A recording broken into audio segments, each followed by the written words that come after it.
सबको यीशु सहाय online church में आप सबों का स्वागत है।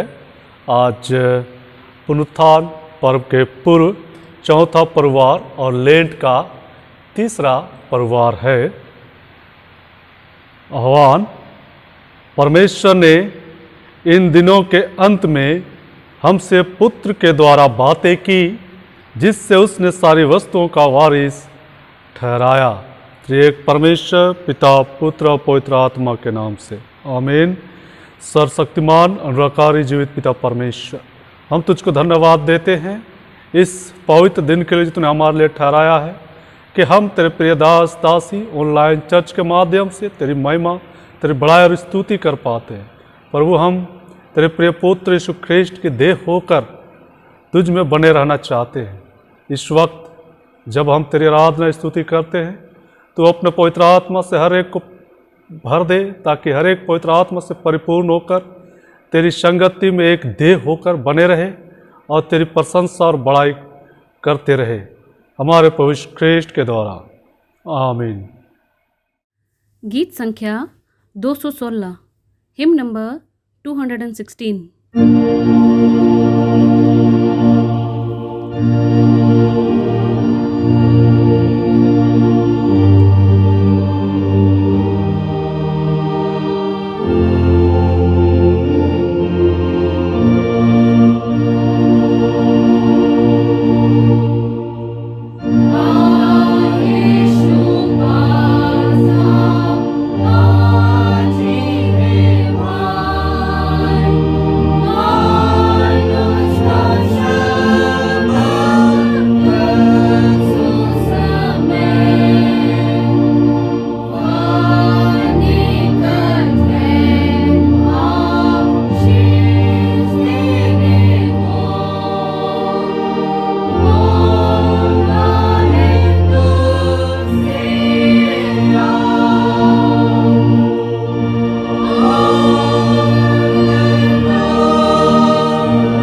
हम प्रार्थना करें आज की विशेष प्रार्थना। हे परमेश्वर, तूने अपने इकलौते पुत्र प्रभु यीशु ख्रीस्त के दुख भोग के लिए पवित्र पर्वत पर उसकी महिमा प्रकट की। हमें ऐसा अनुग्रह दे कि उसके वचन को विश्वसता पूर्वक सुनकर और मानकर हम उसके पद चिन्हों पर चले और उसके अनंत महिमा में सहभागी हों। उसी के द्वारा तेरे पवित्र आत्मा के साथ एक परमेश्वर अब और सदा जीता और राज्य करता है। आमीन। हम प्रभु के दिन को योग्य रीति से मानने के लिए, हे सर्वशक्तिमान परमेश्वर, तूने विश्राम के लिए अपने लोगों को एक दिन दिया है और अपने आत्मा के द्वारा कलीसिया की प्रेरणा कर 18 के पहले दिन को पवित्र ठहराया कि वह तेरे पुत्र के जी उठने का निरंतर स्मारक रहे। हमें अपने इस पवित्र दिन का सम्मान करना सिखा और यह अनुग्रह दे कि हमेशा इससे प्रयोग करें कि तन और मन में विश्रांति और नया बल पाकर हम अपने जीवन की सब दिन तेरी सेवा विश्वसता से करते रहे, उसी हमारे प्रभु यीशु ख्रीस्त के द्वारा। आमीन। सारे दुखित, लाचार, बीमार और पीड़ा में पड़े हुए लोगों के लिए जो हमारे बीच में पाए जाते हैं और उनकी सेवा करने वालों के लिए, हे सर्वशक्तिमान पिता, जीवन और आरोग्यता के दाता, हम विनती करते हैं सब रोगियों पर दया दृष्टि कर, विशेषकर उन पर जिनके लिए हमारी प्रार्थनाएं चाही गई है, उन पर उनकी सेवा करने वालों पर अपनी आशीष उंडेल, ऐसा कि तेरी इच्छा हो तो तन मन में चंगे हो जाए और तेरी पवित्र कलीसिया में तेरा धन्यवाद करे, हमारे प्रभु यीशु ख्रीस्त के द्वारा। आमीन। हम सारे मनुष्य जाति के लिए,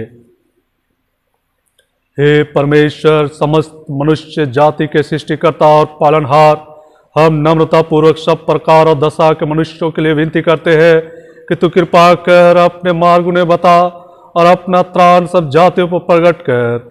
विशेषकर हम कैथोलिक कलीसिया की भलाई के लिए प्रार्थना करते हैं कि तेरी दयामय आत्मा से उसकी ऐसी प्रेरणा और अगुवाई हो कि जितने अपने को क्रिस्टियन कहते और बताते हैं वे सत्य के मार्ग पर पहुंचाए जाएं और विश्वास को आत्मा की एकता और मेल के बंधन और चाल चलन की धार्मिकता से धरे रहे।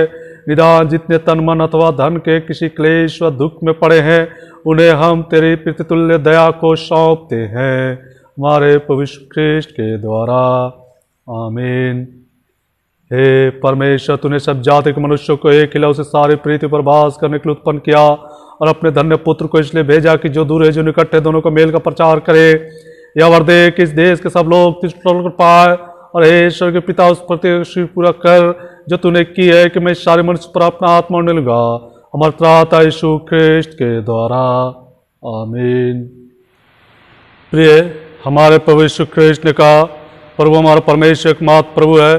तो प्रभु अपने परमेश्वर को अपने संपूर्ण मन, संपूर्ण प्राण, संपूर्ण बुद्धि और संपूर्ण शक्ति से प्रेम कर, यह पहली आज्ञा है। दूसरी यह है, अपने पड़ोसी को अपने समान प्रेम कर। इनसे बड़ी कोई आज्ञा नहीं। परमेश्वर ने संसार से ऐसा प्रेम रखा कि उसने अपना इकलौता पुत्र यीशु ख्रीस्त दे दिया कि मैं पापों से बचाए, स्वर्ग में हमारे लिए निधन करता हो और हमें शाश्वत जीवन पहुंचाए। इसलिए हम पश्चाताप और विश्वास के साथ अपने पापों का अंगीकार करें।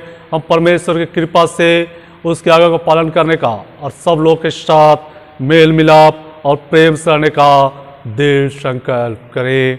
हम एक साथ कहेंगे, हे सर्वशक्तिमान परमेश्वर, हमारे स्वर्गीय पिता, हमने मन, वचन और कर्म से तेरे विरुद्ध और अपने साथ विरुद्ध पाप किया है। हमने अपने ज्ञान तथा दुर्बलता के कारण और जानबूझकर बुराई की है और भलाई करने में सफल रहे हैं। इन सब पापों के लिए सचमुच खेदित हैं और अंतःकरण से पछतावा करते हैं। तेरे पुत्र यीशु ख्रीस्त ने हमारे लिए अपने प्राण दिए, उसी कारण हम जो पाप के उनको क्षमा कर और यह वर दे कि हम भविष्य में अर्जुन पाकर सदा तेरी सेवा करें, ताकि तेरे पवित्र नाम की महिमा हो। आमीन। सर्वशक्तिमान परमेश्वर उन सबको क्षमा करता जो अपने साथियों को क्षमा करते और सच्चा पश्चाताप करते हैं। वह आप पर दया करे, आपके सब पापों को क्षमा कर, आपको छुटकारा दे, सब भले काम आपको स्थिर और सबल करे और शाश्वत जीवन में बनाए रखे। आमीन। परमेश्वर का धन्यवाद हो। पहला पाठ वचन पुराने नियम से निर्गमन नामक पुस्तक, उसका 34 अध्याय 29 पद से 35 पद तक। निर्गमन नामक पुस्तक 34 अध्याय 29 पद से 35 पद तक। जब मूसा साक्षी की दोनों तख्तियां हाथ में लिए हुए सिनै पर्वत से उतर रहा था, तब यहोवा के साथ बातें करने के कारण उसके चेहरे के किरणें निकल रही थी। पर दूसरा पाठ नए नियम से पत्रस की दूसरी पत्री पहला अध्याय 13 पद से 19 पद तक। पहला अध्याय 13 पद से 19 पद तक। मैं यह अपने लिए उचित समझता हूँ कि जब तक मैं इस डेरे में हूँ तब तक तुम्हें शुद्धि दिला दिलाकर उभारता रहूँ, क्योंकि यह जानता हूँ कि मेरे डेरे के गिराए जाने का समय शीघ्र आने वाला है, जैसा कि हमारे प्रभु यीशु मसीह ने मुझ पर प्रकट किया है। इसलिए मैं ऐसा यत्न करूँगा कि मेरे कूच करने के बाद तुम इन सब बातों को सर्वदा स्मरण कर सको, क्योंकि जब हमने तुम्हें अपने प्रभु यीशु मसीह की सामर्थ का और आगमन का समाचार दिया था, तो वह चतुराई से गढ़ी हुई कहानियों का अनुकरण नहीं था, वरन हमने आप ही उसके प्रताप को देखा था। क्योंकि जब उसने परमेश्वर पिता से आदर और महिमा पाई और उस प्रतापमय महिमा में से यह वाणी आई, यह मेरा प्रिय पुत्र है जिससे मैं प्रसन्न हूँ, तब हम उसके साथ पवित्र पहाड़ पर थे और स्वर्ग से यही वाणी आते सुनी। हमारे पास जो भविष्यवाणी या भविष्यद्वक्ताओं का वचन है, वह इस घटना से दृढ़ ठहरा। तुम यह अच्छा करते हो जो यह समझकर उस पर ध्यान करते हो कि वह एक दिया है जो अंधेरे स्थान में उस समय तक प्रकाश देता रहता है जब तक कि पौ ना फटे और भोर का तारा तुम्हारे हृदयों में ना चमक उठे। यह परमेश्वर का वचन है। परमेश्वर का धन्यवाद हो।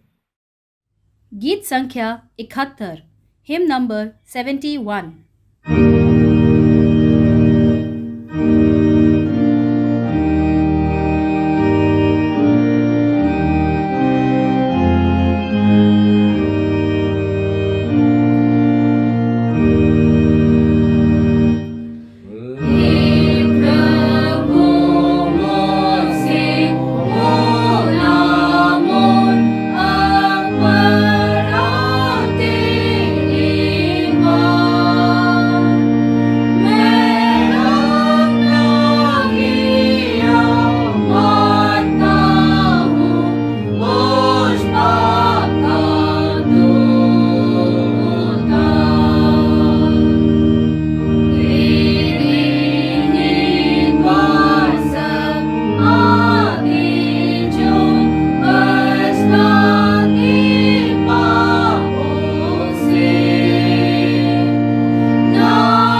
सुसमाचार पाठ पवित्र मरकुस रचित सुसमाचार। पवित्र मरकुस रचित सुसमाचार उसके 9वें अध्याय में लिखा है और उसके दूसरे पद से सुसमाचार आरंभ होता है। हे प्रभु यीशु ख्रीस्त तेरी महिमा हो। पवित्र मरकुस रचित सुसमाचार 9वां अध्याय दूसरा पद से आगे। 6 दिन के बाद यीशु ने पतरस और याकूब और यूहन्ना को साथ लिया और एकांत में किसी ऊंचे पहाड़ पर ले गया। वहाँ उनके सामने उसका रूप बदल गया और उसका वस्त्र ऐसा चमकने लगा और यहाँ तक उज्जवल हुआ कि पृथ्वी पर कोई धोबी भी वैसा उज्जवल नहीं कर सकता। और उन्हें मूसा के साथ एलिया दिखाई दिया। वे यीशु के साथ बातें करते थे। इस पर पतरस ने यीशु से कहा, हे रब्बी, हमारा यहाँ रहना अच्छा है, इसलिए हम 3 मंडप बनाए, एक तेरे लिए, एक मूसा के लिए और एक एलिया के लिए। क्योंकि वह ना जानता था कि क्या उत्तर दे, इसलिए कि वे बहुत डर गए थे। तब एक बादल ने उन्हें छा लिया और उस बादल में से यह शब्द निकला, यह मेरा प्रिय पुत्र है, इसकी सुनो। तब उन्होंने एकाएक चारों ओर दृष्टि की और यीशु को छोड़ अपने साथ और किसी को ना देखा। पहाड़ से उतरते समय उसने उन्हें आज्ञा दी कि जब तक मनुष्य का पुत्र मरे हुओं में से जी ना उठे, तब तक जो कुछ तुमने देखा है वह किसी से ना कहना। उन्होंने इस बात को स्मरण रखा और आपस में वाद विवाद करने लगे, मेरे मरे हुओं में से जी उठने का क्या अर्थ है। या प्रभु यीशु ख्रीस्त का सुसमाचार है। हे प्रभु यीशु ख्रीस्त तेरी स्तुति हो। सर्वशक्तिमान अनुराकारी जीवित पिता परमेश्वर, हम धन्यवाद देते हैं, तूने हम सबों के लिए यह दिन ठहराया है और यह ऑनलाइन चर्च भी तूने हमारे लिए बनाया, ताकि हम ऑनलाइन होकर अपने अपने घरों में भी होकर तेरे कलीसिया के अंग, तेरे शरीर के अंग बने रह सके और तेरी प्रशंसा और बड़ाई करें। प्रभु, तुझसे निवेदन है, इस वक्त हमने तेरे वचन को इस पवित्र दिन में सुना है, उस पर थोड़ी देर हम उसको मनन चिंतन करना चाहते, समझना जानना चाहते हैं। प्रभु, हमारे मन हृदय आत्मा को खोलकर शुद्ध और पवित्र बना, हमारे हृदय पटे में अपने वचनों को लिखना। इस वक्त तू मुझ में होकर अपने पवित्र आत्मा से हर बातें कर। मैं नहीं वरना आप ही तू बोलने वाला हो, हमारे पवित्र ख्रीस्त के द्वारा। आमीन। सबको यीशु सहाय। पूरा विश्वास है कि परमेश्वर ने आप सबों को इस घड़ी तक सुरक्षित रखा है। इस ऑनलाइन चर्च के माध्यम से अपनी महिमा परमेश्वर हम में से हर एक से ले रहा है। हम उसकी आराधना स्तुति कर पाते, ये परमेश्वर का अनुग्रह है। और जब ये सब बातें हमारे पास से, हमारे जीवन से जुड़ी है और परमेश्वर के ठहराए हुए इस दिन में हम उसकी आराधना स्तुति कर रहे हैं, हमने जो वचन सुना है उस पर हम थोड़ी देर मनन करें, चिंतन करें। जो 3 पाठ हमने सुना है, उस पाठ को समझने के लिए हमारे पास आज का विषय है परमेश्वर पुत्र प्रभु यीशु का दिव्य रूपांतरण, उसकी सच्ची महिमा और अधिकार को प्रकट करता है। परमेश्वर का पुत्र प्रभु यीशु ख्रीस्त का दिव्य रूपांतरण उसकी सच्ची महिमा और अधिकार को प्रकट करता है।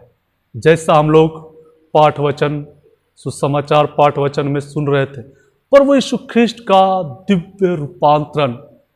प्रभु यीशु ख्रीस्त एक पहाड़ में गया, वो अपने 3 चेलों को साथ लेकर गया, जिसमें पतरस, याकूब और यूहन्ना थे। और जब वो पहाड़ में गया, प्रार्थना करने लगा, तब उसका रूप बदल गया, उसका वस्त्र का रंग चमक गया। जो सफ़ेद था, ऐसा सफ़ेद हो गया कि पृथ्वी में कोई मनुष्य या कोई ऐसा धोबी नहीं जो उस प्रकार का सफ़ेद कर सके। इस प्रकार का उसमें चमक आ गया और उस चमक से तीनों चेले घबरा गए और घबरा कर पतरस ने प्रभु यीशु ख्रीस्त से क्या बोले उसको समझ में नहीं आ रहा था, और उसने उसके सामने यही बात रखा कि हमारा यहाँ रहना अच्छा है, हम यहाँ पर 3 मंडप बनाए। और वे लोग, जिन लोगों ने यीशु मसीह के साथ उस 2 लोगों को देखा, पहला मूसा को, दूसरा एलिया को। मूसा ने अपने जीवन में परमेश्वर की संगति को पाया और उसका भी रूप बदल गया, और उसके रूप से, उसके चेहरे से, उसके शरीर से रोशनी निकलती थी, जैसा हम लोग पहला पाठ वचन में सुने। और उस निकलते हुए रोशनी से जब लोग उसको देखते थे तो देख नहीं पाते थे। और वहाँ हम देखते हैं, वचन सुनते हैं उस वचनों को जो निर्गमन नामक पुस्तक 34 अध्याय में हम लोगों ने सुना। वहाँ पर आप साफ साफ पढ़े सुने कि उसमें मूसा में जब वो उस पहाड़ से उतर कर आया, 10 आज्ञा की पट्टी को लेकर आया और भी आज्ञाओं को लेकर आया परमेश्वर से, तब उसका रूप बदला हुआ था, उसमें चमक था, परमेश्वरीय चमक था, और जिसको साधारण व्यक्ति नंगे आंखों से देख नहीं पा रहे थे। तब मूसा ने अपने चेहरे को पर्दा से ढक लिया था, और जब तक वो उनसे बातें करता था चेहरा ढके रहता था, और जब वो अंदर जाता था उस मिलाप वाले तंबू में परमेश्वर की नजदीकता में जाता था, तब वो उस पर्दा को हटा लेता था। मूसा एक बहुत बड़ा अगुवा था जो पूरे इस्राएली समाज को, परमेश्वर के चुने हुए लोगों को, और परमेश्वर कहता है इस्राएल मेरा जेठा है, बड़ा बेटा है, और उसी पूरे इस्राएली समाज को, जिसको परमेश्वर अपना बेटा बनाया था, उसकी अगुवाई मूसा करके उसको मिस्र की गुलामी से छुड़ा कर लाया। और इसलिए मूसा के जीवन में ये सब बातें हुई। मूसा परमेश्वर के नजदीकता में था, उसकी आज्ञाओं का पालन कर रहा था, और वो करता रहा, और इस्राएलियों को परमेश्वर का मार्ग बताता रहा। मूसा के जीवन में जो रूपांतरण हुआ, उस रूपांतरण से, परमेश्वर की संगति से, वो परमेश्वर की उपस्थिति में सदा बना रहा और पूरे इस्राएली समाज का अगुवाई करता रहा। हम देखते हैं एलिया के जीवन में भी, एलिया भी परमेश्वर की संगति में जीता रहा, जीवन बिताता रहा, यहां तक उसने परमेश्वर के होने को प्रमाणित किया।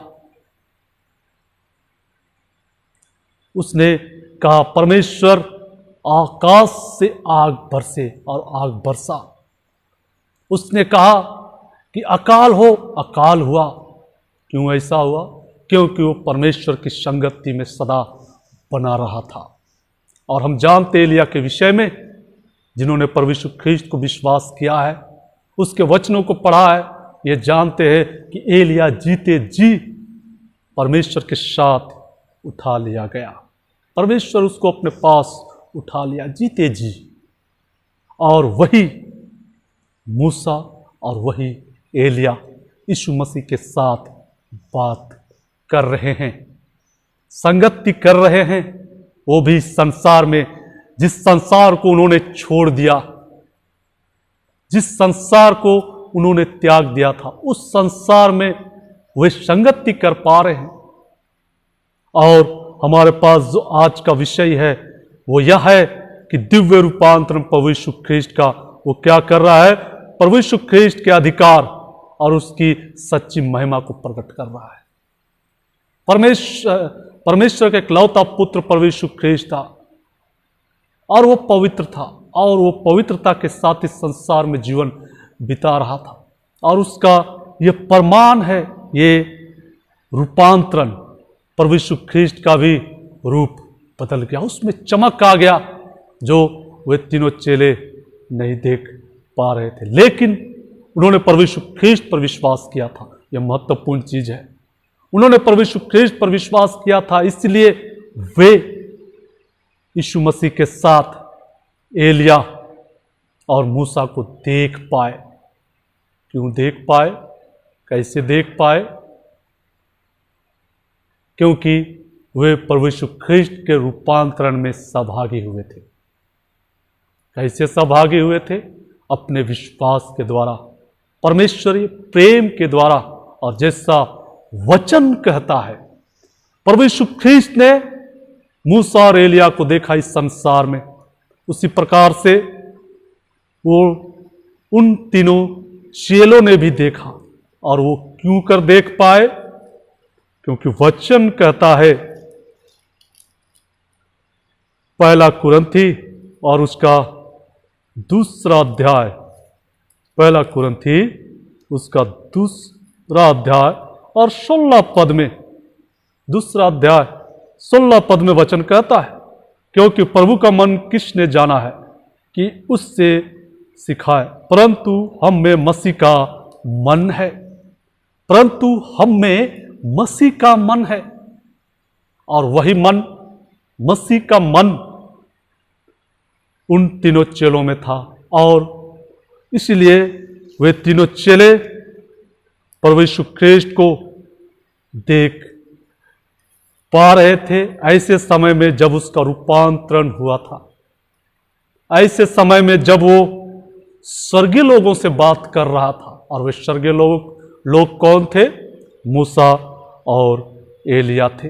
इसलिए वचन हम लोगों को साफ साफ इंगित करता है, बताता है कि हम कैसे स्वर्गीय राज को देख सकते हैं, या परमेश्वर के या यीशु ख्रिस्ट को देख सकते हैं। वचन हमें बताता है, हम लोग निकालेंगे मत्ती रचित सुसमाचार उसका 6 अध्याय और उसका 22 पद में, 22 पद में, यदि शरीर का दिया आंख है, इसलिए यदि तेरी आंख निर्मल हो तो तेरा सारा शरीर भी उजियाला होगा, परंतु यदि तेरी आंख बुरी हो तो तेरा सारा शरीर भी अंधियारा होगा। इस कारण वह उजियाला जो तुझ में है, यदि अंधकार हो तो वह अंधकार कैसा बड़ा होगा। शरीर का दिया आंख है। ये आंख शरीर का दिया है, और इसी आंख से हम देख सकते हैं उस दिव्य रूपांतरण को, उस परमेश्वर की उपस्थिति को, परमेश्वर की संगति को। हम जानते हैं प्रभु यीशु ख्रिस्त ने इस संसार में जब पहला प्रचार करना आरंभ किया, क्या प्रचार किया? उसने प्रचार किया जो मिलता है मत्ती रचित सुसमाचार 4 अध्याय उसका 17 पद में, मत्ती 4 उसका 17 पद में वचन कहता है, उस समय से यीशु ने प्रचार करना और यह कहना आरंभ किया, मन फिराओ क्योंकि स्वर्ग का राज निकट आया है। मन फिराओ क्योंकि स्वर्ग का राज निकट आया है। यह महत्वपूर्ण बात है। वो दिव्य रूपांतरण, प्रभु यीशु ख्रिस्ट का दिव्य रूपांतरण क्यों हुआ? क्योंकि यीशु मसीह ने वो बात कहा था कि स्वर्ग का राज तुम्हारे बीच में आ गया है। मन फिराओ, स्वर्ग का राज तुम्हारे बीच में आ गया है। इस संसार में स्वर्ग का राज है, इसलिए प्रभु यीशु ख्रिस्ट का दिव्य रूपांतरण हुआ।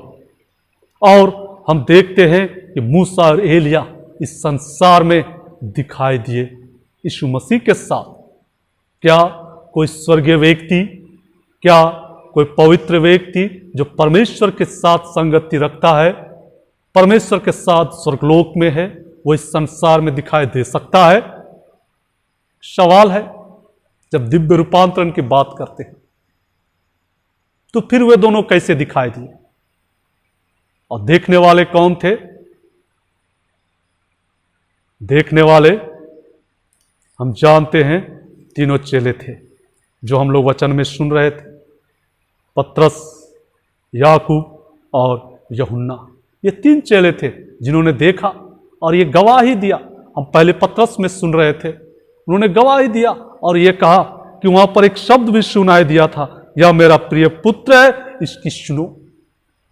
पतरस ने ये गवाही दी क्योंकि उन्होंने उसने परमेश्वर के उस कार्य को, परमेश्वर के उस राज को देखा था।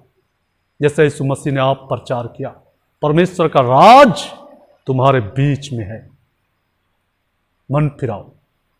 लेकिन महत्वपूर्ण चीज है परमेश्वर का राज हमारे बीच में, लेकिन आज वो राज्य हमें दिखाई नहीं देता। परमेश्वर का राज दिखाई नहीं देता, परमेश्वर यीशु मसीह दिखाई नहीं देता। क्यों नहीं दिखाई देता है? एक सवाल है हमारे पास, इस सवाल का उत्तर ढूंढने की आवश्यकता है। क्यों नहीं दिखाई देता? उस समय तो दिखाई दिया था जब प्रभु यीशु ख्रीस्त का दिव्य रूपांतरण हुआ था। पतरस, याकूब और यूहन्ना ने देखा था, और जी उठने के बाद, यीशु मसीह के जी उठने के बाद कईयों ने देखा था, प्रभु यीशु ख्रीस्त को देखा था। जबकि प्रभु यीशु ख्रीस्त कौन था? क्या हो गया था? प्रभु यीशु ख्रीस्त स्वर्गीय हो गया था। वो पवित्र था, इसलिए उसको लोगों ने, जिन लोगों ने विश्वास किया यीशु मसीह पर, उन्होंने उनको देखा। हम और आप आज यीशु मसीह को देखने की लालसा रखते हैं, परमेश्वर के राज, परमेश्वर के स्वर्गीय स्थान को देखने की लालसा रखते हैं, लेकिन हम देख नहीं पा रहे हैं। क्यों नहीं देख पा रहे हैं? क्योंकि हमारे अंदर वो पवित्रता की आंखें नहीं है, वो पवित्रता का विश्वास नहीं है। हमने आज तक विश्वास नहीं किया। अपने आप को विश्वासी बोलते हैं, लेकिन आज तक हमने विश्वास नहीं किया है। और वचन क्या बोलता है? इब्रानी की पत्री में, इब्रानी की पत्री हम लोग निकालेंगे, वहां पे वचन कहता है 10:10 में, इब्रानी 10:10 में वचन कहता है, उसी इच्छा से हम यीशु मसीह की देह के एक ही बार बलिदान चढ़ाए जाने के द्वारा पवित्र किए गए हैं। हम यीशु मसीह के एक ही बार बलिदान चढ़ाए जाने के द्वारा पवित्र किए गए हैं। क्या ऐसा विश्वास है हमें? हम जो मसीही हैं, जिन्होंने प्रभु यीशु ख्रीस्त पर विश्वास किया, क्या विश्वास है हमारा कि हम पवित्र हैं? और भी वचन कहता है रोमी की पत्री में, रोमी की पत्री हम लोग निकालेंगे, उसके तो पद में हम लोग देखेंगे, रोमी की पत्री 3 अध्याय उसका 28 पद में, रोमी की पत्री 3 अध्याय 28 पद में, इसलिए हम इस परिणाम पर पहुंचे हैं कि मनुष्य व्यवस्था के कामों से अलग ही विश्वास के द्वारा धर्मी ठहरता है। मनुष्य विश्वास के द्वारा धर्मी ठहरता है। हमने विश्वास किया, हम धर्मी हैं। क्या यह विश्वास है हमारा? हमने यीशु मसीह पर विश्वास किया है, लेकिन क्या हमने कभी यह विश्वास किया कि हम धर्मी हैं, हम पवित्र हैं? क्योंकि यीशु मसीह ने हमारे लिए बलिदान दे दिया है। क्या ऐसा हमने विश्वास किया है कि हम पवित्र हैं, धर्मी हैं? यह सवाल है हमारे लिए, अपने आप से पूछने की आवश्यकता है। उसका आंसर हमें परमेश्वर स्वयं देगा, बाइबल देगा। लेकिन हमने अपने विश्वास को, विश्वास के विषय में क्या कहता है, हम विश्वास को कैसे परखेंगे, जानेंगे? जो रोमी 10:17 में कहता है, सो विश्वास सुनने से और सुनना मसीह के वचन से होता है। जब तक हम ये बात नहीं करेंगे, हम अपने विश्वास को जांच परख नहीं सकेंगे, नहीं जान पाएंगे कि हमने कितना विश्वास किया, नहीं किया है। और विश्वास को बनाए रखने के लिए हमको वचन का अध्ययन करना अति आवश्यक है। और जब हम ये काम करेंगे तो जो दिव्य रूपांतरण है प्रभु यीशु ख्रीस्त का, और उस दिव्य रूपांतरण में हम भी शरीक हो सकते, सहभागी हो सकते हैं, और अपने आप को स्वर्गीय बोल सकते हैं, बता सकते हैं। बिना पवित्रता का हम परमेश्वर के राज को इस संसार में नहीं देख सकते। परमेश्वर का राज यहां है, इसीलिए तो मूसा और एलिया इस संसार में दिखाई दिए। क्या बिना परमेश्वर के राज हुए मूसा और एलिया यहां दिखाई देते? सवाल है। बिना परमेश्वर का राज इस संसार में हुए मूसा और एलिया यहां दिखाई नहीं देते, क्योंकि इस संसार को भी परमेश्वर ने अपने वचनों से बनाया, पवित्र बनाया। लेकिन हम क्या समझते हैं, वो हमको समझना है, हमको देखना है, क्योंकि वचन हमारे लिए साफ साफ कहता है, हमारे विश्वास के लिए 10:10 में, रोमी 10:10 में वचन कहता है, क्योंकि धार्मिकता के लिए मन से विश्वास किया जाता है और उद्धार के लिए मुंह से अंगीकार किया जाता है। हमने मन से बहुत विश्वास किया, बहुत विश्वास किया है, यीशु मसीह पर विश्वास किया है, लेकिन क्या धार्मिकता पर विश्वास किया है? और वचन कहता है कि उद्धार के लिए मुंह से अंगीकार किया जाता है। क्या हमने आज तक अंगीकार किया कि हम पवित्र हैं? क्या यह अंगीकार किया है? यह स्वीकार किया हम पवित्र हैं, हम धर्मी हैं, यह स्वीकार किया है? नहीं किया, यह हमको सोचना है, क्योंकि वचन हम लोगों को साफ साफ बता रहा है। मरकुस रचित सुसमाचार 7 अध्याय और उसका 15 पद में, मरकुस रचित सुसमाचार 7 अध्याय उसका 15 पद में वचन कहता है, ऐसी कोई वस्तु नहीं जो मनुष्य में बाहर से समाकर उसे अशुद्ध करे, परंतु जो वस्तुएं मनुष्य के भीतर से निकलती है वे ही उसे अशुद्ध करती है। कोई भी ऐसी वस्तु नहीं जो मनुष्य को बाहर से आकर के अंदर जाके अशुद्ध करे, लेकिन जो मनुष्य के अंदर से निकलती है मुंह के द्वारा, वो मनुष्य को क्या करता है? अशुद्ध करता है। हम अपने आप को, अपने शरीर को अपने मुंह से, अपने बोली से, अपने वचन से अशुद्ध करते हैं, और तब हम कैसे प्रभु यीशु ख्रिस्ट के दिव्य रूपांतरण को देख सकते हैं? कैसे हम जान सकते हैं कि परमेश्वर का राज हमारे बीच में है? और यीशु मसीह ने यही प्रचार किया, और उसने कहा है तुम मेरे जीवित गवाह हो। तो हम किस चीज की गवाही देंगे? हम तो यीशु मसीह के जीवित गवाह हैं। तो जीवित गवाही किस चीज का? कि यीशु मसीह पवित्र है, स्वर्गीय है, और इस संसार में वो आज भी विद्यमान है।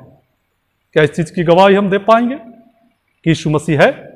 हमको यीशु मसीह दिखाई नहीं दे रहा है, तो हम कैसे बोल सकते हैं? गवाही कैसे देंगे? तो यीशु मसीह को देखने के लिए हमको जरूरी है कि हम विश्वास करें और अपने मुंह से अंगीकार करें, अपने आप को पवित्र, धर्मी, विश्वासी अंगीकार करें। क्या ये हम कर पाएंगे? नहीं कर पाएंगे। इसको हमको सोचना है, विचार करना है, क्योंकि प्रभु यीशु ख्रिस्ट का दिव्य रूपांतरण इसीलिए है कि हम इस संसार में परमेश्वर के होने को, परमेश्वर की उपस्थिति को बता सके, यीशु मसीह के होने को, उसकी उपस्थिति को बता सके, दिखा सके। जिस प्रकार पतरस, याकूब और यूहन्ना ने किया। कि हम और आप इस योग्य ठहरे हैं, नहीं ठहरे हैं, ये हमको सोचना है। और दिव्य रूपांतरण का यही एकमात्र उद्देश्य था प्रभु यीशु ख्रिस्ट का या परमेश्वर का, कि हम उसके गवाह बने, ये बता सके कि इस संसार में भी परमेश्वर की उपस्थिति है, स्वर्गीय लोगों की उपस्थिति है, पवित्र लोगों की उपस्थिति है। और वो पवित्र लोग गवाह के रूप में आए, मूसा और एलिया और स्वयं यीशु मसीह। ये 3 लोग मिलकर ये गवाही दे रहे हैं कि ये संसार पवित्र है। लेकिन हम क्या विश्वास कर पा रहे हैं ऐसा? ये हमको सोचना, क्योंकि हमारा आंख आज तक निर्मल नहीं हुआ, शुद्ध नहीं हुआ। क्योंकि वचन कहता है धन्य है वे जो मन के नम्र और दीन है, परमेश्वर के अधिकारी होंगे, परमेश्वर के राज को देखेंगे। लेकिन क्या हम वैसा है? ये हमको सोचना है। परमेश्वर इन वचनों पर हमको बहुतायत का आशीष प्रार्थना करें।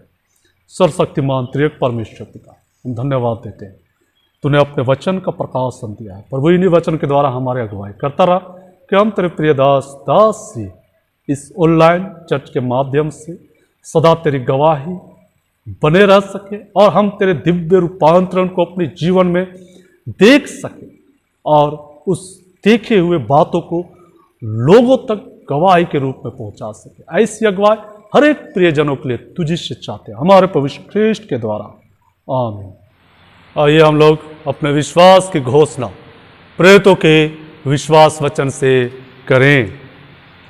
मैं सर्वशक्तिमान पिता, स्वर्ग और पृथ्वी के सृष्टिकर्ता परमेश्वर पर विश्वास करता हूँ। मैं इसके इकलौते पुत्र हमारे प्रभु यीशु ख्रिस्त पर विश्वास करता हूँ। वह पवित्र आत्मा के सामर्थ से घर में आया और कुमारी मरियम से जन्मा। उसने पिलातुस पिलातुस के शासन में दुख भोगा। वह क्रूस पर चढ़ाया गया, मरा और गाड़ा गया और मृतक लोक में उतरा।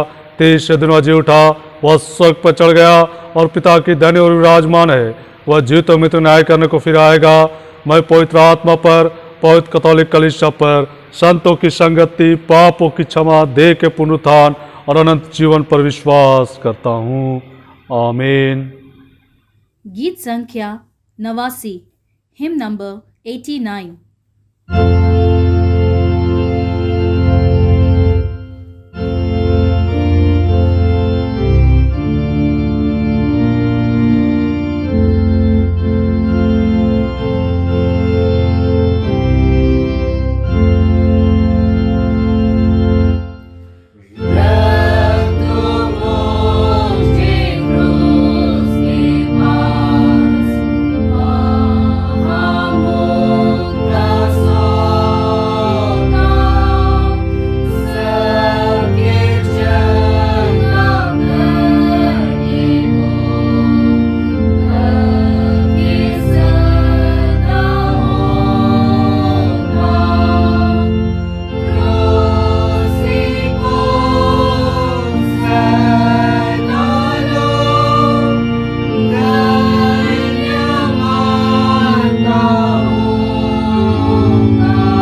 दान अर्पण की प्रार्थना करेंगे। जो भेंट हमने लाया है परमेश्वर के सामने समर्पित करे। सर्वशक्तिमान अनुग्रहकारी जीवित पिता परमेश्वर, धन और महिमा तेरी ओर से आती है, उसी में से हम अपने आप को और अपने भंडार में से तेरे सम्मुख लाए। इसे ग्रहण करके शुद्ध और पवित्र बना कि तेरे राज की बढ़ती में काम में आए और तेरी कलीसिया इसके द्वारा उन्नति करे और तेरा राज इस संसार में स्थापित हो। जिन हाथों ने दिया, जिस भंडार से आया, आशीषित करना। किसी भी भले वस्तु घटी उनके जीवन में, परिवार में खत्तों में ना होने पाए, हमारे प्रभु श्रेष्ठ के द्वारा। आमीन। आइए, जितने भी लोग परमेश्वर पिता को उनके तमाम आशीषों के लिए, उसकी दया अनुग्रह के लिए धन्यवाद देना चाहते हैं, वे इस ऑनलाइन चर्च के माध्यम से धन्यवाद दे सकते हैं। वह अपने घुटनों पर आए। जितने भी हैं जो जन्मदिन के शुभ अवसर पर परमेश्वर पिता को धन्यवाद देना चाहते हैं, और जितने हैं जो परमेश्वर के अनुग्रह से भले चंगे हो गए हैं, बीमारी से, दुख तकलीफ़ों से, पीड़ाओं से छुटकारा पाए हैं, वे धन्यवाद दे। हम प्रार्थना करें। सर्वशक्तिमान अनुग्रहकारी परमेश्वर पिता, हम धन्यवाद देते हैं तेरे अपरंपार प्रेम के लिए जो तूने मनुष्य जाति से किया, अपने प्रिय पुत्र यीशु ख्रीष्ट को दिया ताकि वे बहुतायत का जीवन पाए, अनंत जीवन पाए। प्रभु, हम सब तेरे प्रिय पुत्र यीशु ख्रीष्ट के नाम में विश्वास करने के द्वारा अनंत जीवन के भागी हो गए, तेरे बेटे बेटियां बन गए। उसी निमित्त इस ऑनलाइन चर्च के माध्यम से हर एक जिन्होंने एक नए वर्ष में प्रवेश किया है, तेरा बड़ा प्रेम पहचान कर तेरे सन्मुख आए हैं। प्रभु, उनके हृदय को तू आप जांचता और परखता देखता है। अपने अनुग्रह की दृष्टि उनके जीवन पर बनाए रख। जब कोई नए वर्ष में प्रवेश करते हैं तो इस नए वर्ष में तू उनको नाम बना आशीष दे। उनकी आवश्यकता और जरूरतों को समय की परिपूर्णता में पूर्ण कर, और जैसी तेरी इच्छा स्वर्ग में पूर्ण होती पृथ्वी पर इन प्रियों के जीवन में पूर्ण होने सके, और वे इस रीति से सदा तुझको धन्यवाद देते रहे। उन प्रियजनों के लिए भी निवेदन है जिन्होंने तेरे पवित्र नाम के निमित्त अपने आप को सुस्वस्थ पाया है, भला चंगा पाया है और तुझ में शांति पाया है, वे भी तेरे सन्मुख उपस्थित है। उनको भी तू अपने नाम के निमित्त इस रीति से बनाए रख कि वे सदा तुझ में बने रहे और बहुत सफल लाए, और उसी के द्वारा सदा तेरी गवाही देते रहे, हमारे प्रभु यीशु ख्रीष्ट के द्वारा। आमीन। हे प्रभु, हम पर दया कर। हे ख्रीष्ट, हम पर दया कर। हे प्रभु, हम पर दया कर। हे हमारे पिता, तू जो स्वर्ग में है, तेरा नाम पवित्र माना जाए, तेरा राज आए, तेरी इच्छा जैसे स्वर्ग में पूरी होती है वैसे पृथ्वी पर भी हो। हमारे दिन भर की रोटी आज हमें दे। हमारे अपराधों को क्षमा कर जैसे हमने अपने अपराधों को क्षमा किया है। हमें परीक्षा में ना डाल, परंतु बुराई से बचा, क्योंकि राज, पराक्रम और महिमा अब सर्वदा तेरी ही है। आमीन। समापन प्रार्थना करें। हे अत्यंत परमेश्वर पिता, तेरी सामर्थ से हमारी सृष्टि हुई है और तेरे प्रेम द्वारा हमारा उद्धार हुआ। तू अपने पवित्र आत्मा के द्वारा हमारा मार्गदर्शन कर और हमें सबल बना कि आज हम अपने आप को प्रेम से और तेरी और एक दूसरे की सेवा में अर्पण करें। आमीन। हे सर्वशक्तिमान परमेश्वर, तूने हमें ऐसा अनुग्रह दिया है कि हमने इस समय एक चित्त होकर तुझसे अपनी साधारण विनती की है, और तू प्रतिज्ञा करता है कि जब 2 या 3 में नाम पर इकट्ठे हो तब मैं उनका मांगा वर दूंगा। अब हे प्रभु, अपने दासों को मनुथर विनती इस रीति से पूर्ण कर जिनसे उनका परम लाभ हो। इस लोक में अपने सत्य का ज्ञान और परलोक में जीवन हमें दान दे। आमीन। परमेश्वर की शांति जो सारे समझ से परे है, परमेश्वर को उसके पुत्र हमारे प्रभु यीशु ख्रीष्ट के ज्ञान और प्रेम में आपके हृदय सुरक्षित रखे, और सर्वशक्तिमान परमेश्वर पिता, पुत्र और पवित्र आत्मा के आशीष आप पर और आपके साथ सर्वदा रहे। आमीन। शांति से पूर्ण होकर जाइए, प्रभु से प्रेम रखिए और उसकी सेवा करिए, ख्रीष्ट के नाम में। आमीन। सबको यीशु सहाय। गीत संख्या 209 209